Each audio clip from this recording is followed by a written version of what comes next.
relation avec votre profil et votre formation, comme donc futur ingénieur de génie civil.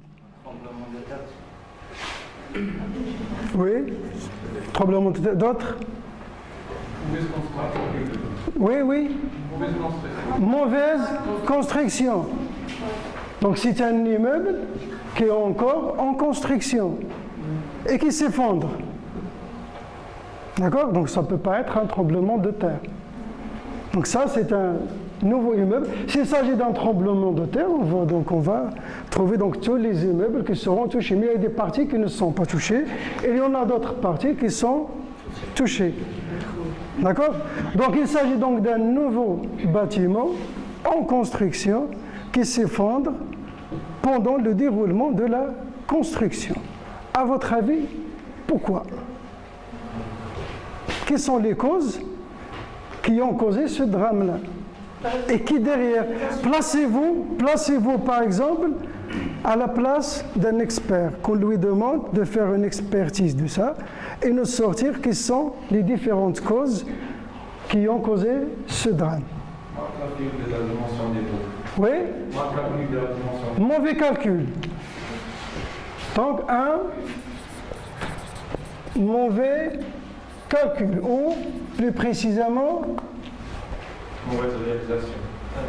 Peut-être. Dimension, très bien. Un mauvais dimensionnement. Mauvais dimensionnement. Mauvais choix des matériaux. Donc, la personne derrière tout ça, qui a mal dimensionné?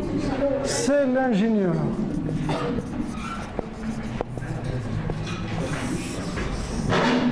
Donc cet ingénieur, qu'est-ce qu'il a utilisé? Qu'est-ce qu'il peut utiliser comme théorie, comme outil pour arriver au dimensionnement? Des équations. Il va utiliser des équations, très bien. Donc ce sont des équations qui sont mal utilisées. D'accord? Ces équations-là, elles représentent quoi? Elles modélisent quoi, ces équations normales? Les efforts. Quoi encore? Les déformations. Très bien. Voilà. Ici, je parle d'efforts, je parle de déformation. Quelle est la partie visible? Les déformations. Donc, puisqu'ils sont visibles, donc on peut les caractériser comme des problèmes physiques. Très bien. Donc ça, c'est un problème physique.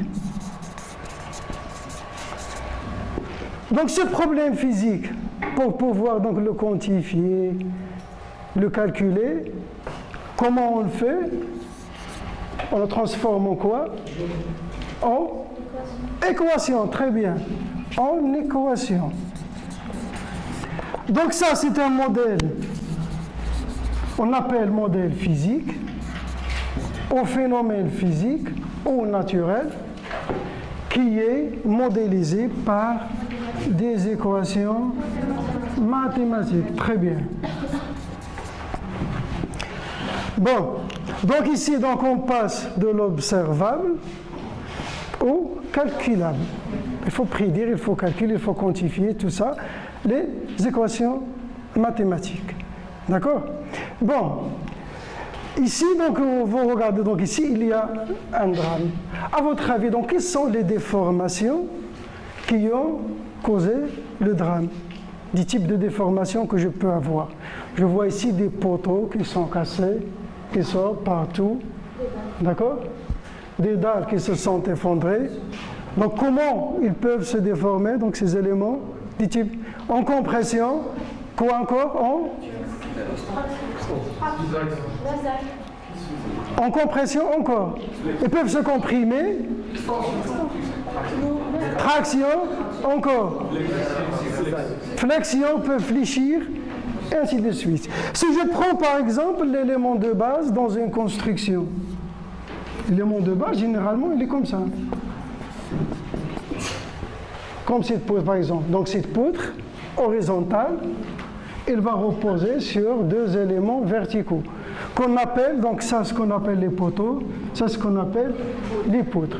Donc les déformations que je peux avoir des déformations de ce type-là.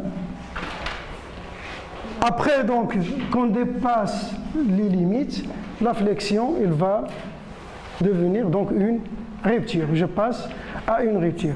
Bon, donc la résistance des matériaux, c'est ça. C'est la science qui permet d'établir les relations mathématiques permettant de prédire les déformations et en fonction des charges appliquées sur une structure, ou qui permettra par la suite de trouver les dimensions exactes de la structure qui va résister. Donc pour ne pas arriver à un drame comme celui-ci, il faut bien maîtriser ces équations-là. C'est-à-dire en fonction, il faut bien maîtriser les charges qui s'appliquent, d'accord? Et en fonction des charges qui s'appliquent et les conditions de travail, on applique les équations de la résistance de matériaux pour par la suite arriver aux dimensions permettant les dimensions de la structure qui va bien résister aux charges extérieures. Voilà, donc c'est notre objectif, c'est ça, c'est d'arriver à cet objectif de la résistance des matériaux.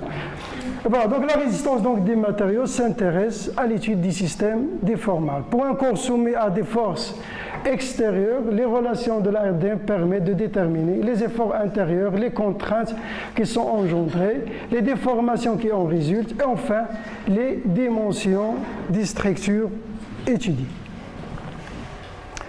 Donc ici nous avons donc deux approches envisageables. Donc il y a une approche de détermination, c'est-à-dire je pars des conditions de travail, les chargements, d'accord, les conditions dans lesquelles va travailler la structure.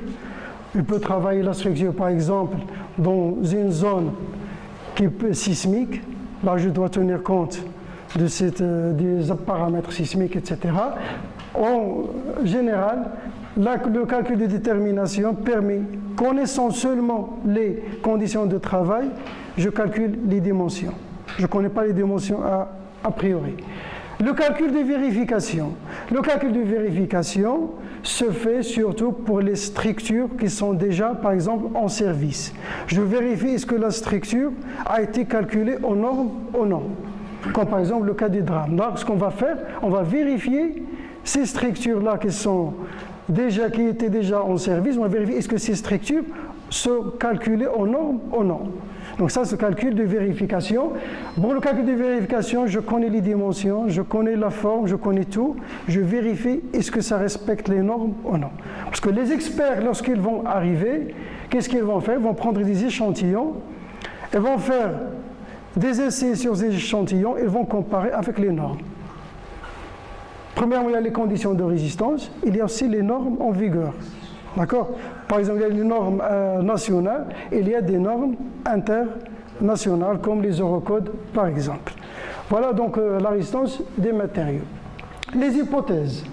Donc nous avons des hypothèses sur la résistance des matériaux qui sont des hypothèses sur le matériau élastique, linéaire, homogène, isotrope.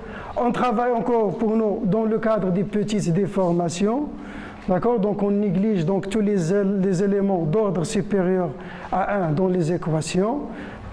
Et le solide utilisé vérifie aussi la définition d'une poutre. Donc c'est quoi donc une poutre? Il est défini comme suit. Donc la ligne moyenne droite doit être droite ou à grand rayon de courbure. La section c'est droite ou varie progressivement, une grande longueur par rapport aux dimensions transversales et l'existence d'un plan de symétrie. D'accord? Donc la symétrie doit être de point de vue géométrie, mais aussi de point de vue chargement. Donc le chargement que je dois avoir à gauche du plan de symétrie doit avoir le même chargement à droite du plan de symétrie. Comme ça, je peux travailler seulement dans le plan de symétrie.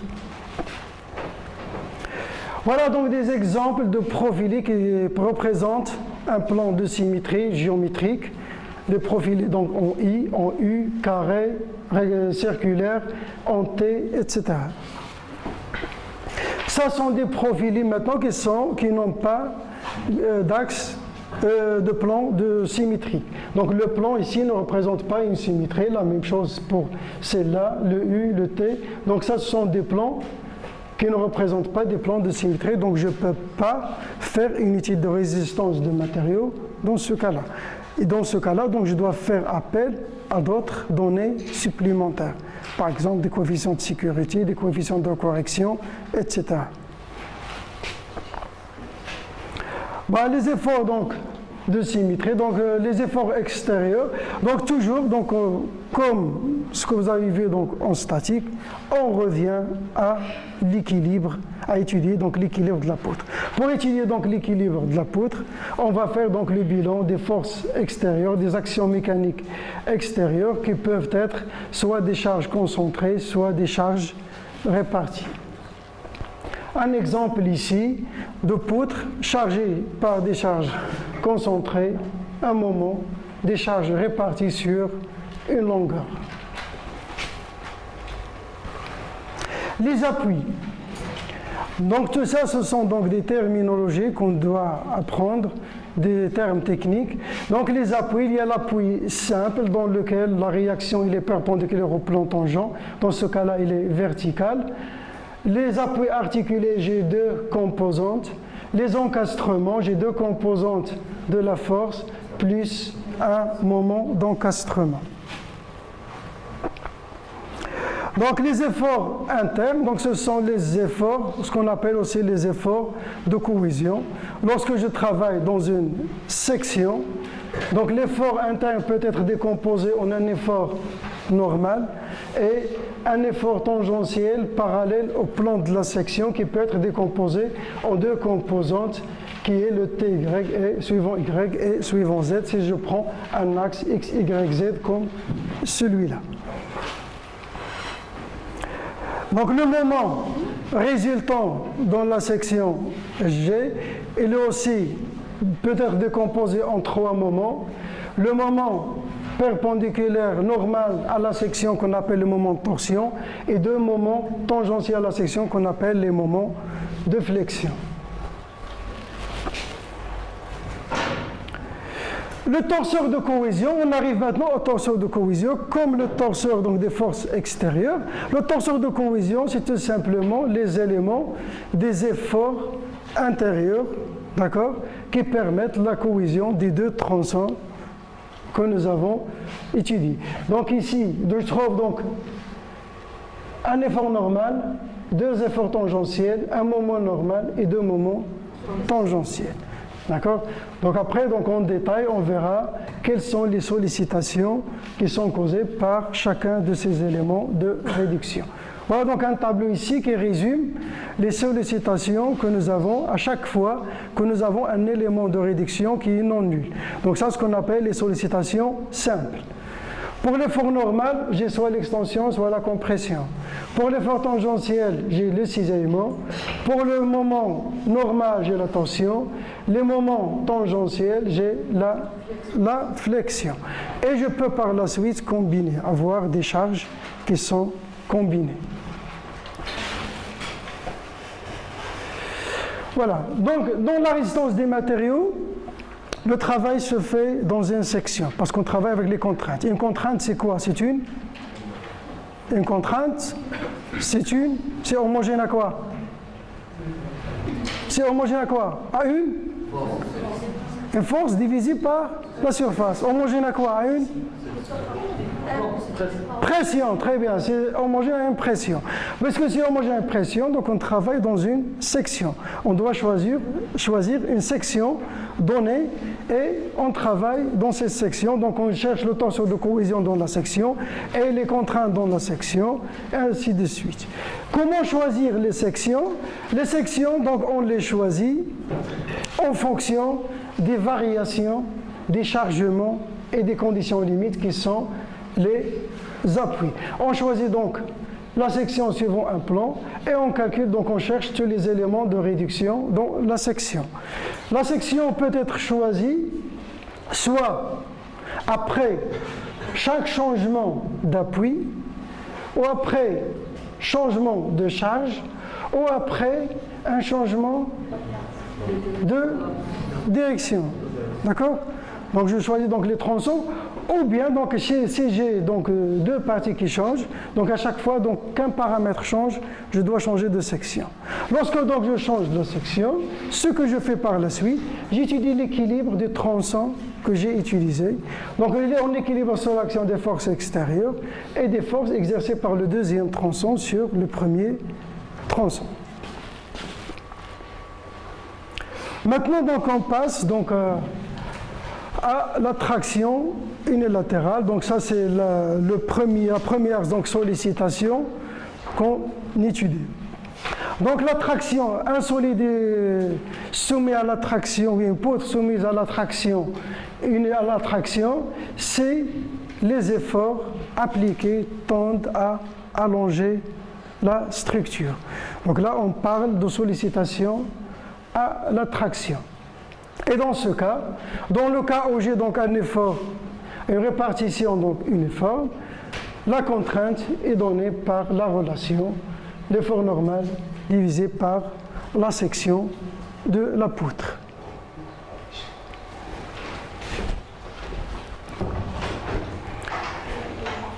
Voilà, donc la contrainte, c'est la force divisée par la section. Et après, donc la déformation correspondance, dans le cas de l'extension, elle est un allongement. Dans le cas de la compression, c'est un rétrécissement. D'accord? Et on définit le taux d'allongement qu'on appelle la déformation, qui est un rapport entre l'allongement et la longueur initiale.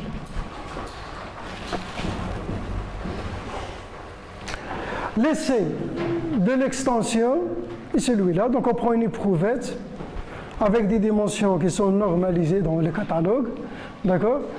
Et on soumet donc l'éprouvette à un chargement en traction, d'accord? On tire l'éprouvette donc des deux côtés et après,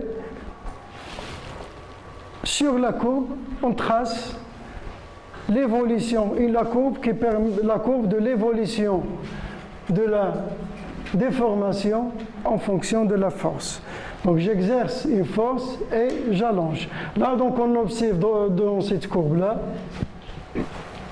la zone A qui donne donc une courbe linéaire, c'est une droite, et la courbe ABCD qui est une courbe non linéaire.